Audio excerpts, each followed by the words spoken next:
victory. Listen here. The book of 1 Samuel chapter 1.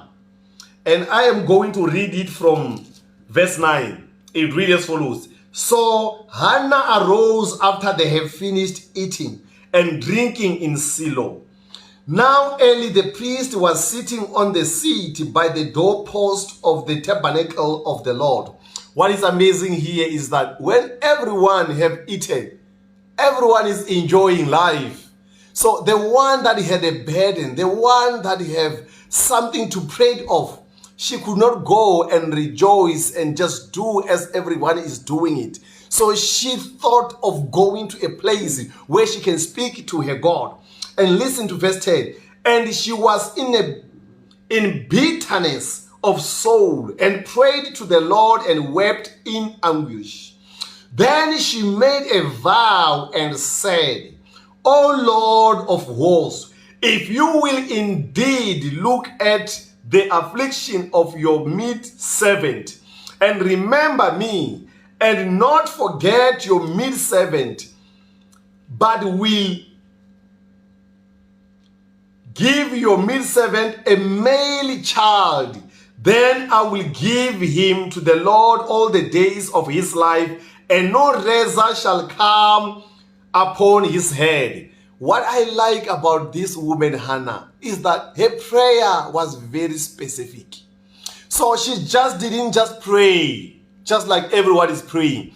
She knew what she wanted. She knew what she believed God for. So you can do the same. You can make a target. What is that you are looking for? Yes, she was looking for a child, but specific. What kind of a child she is looking for? She said, a son, if you can give me a son.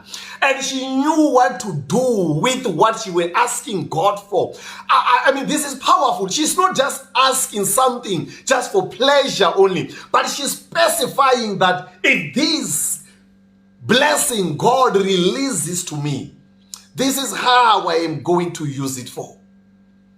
I mean, her prayer moved the heaven. Her prayer breaks the chains of limitations.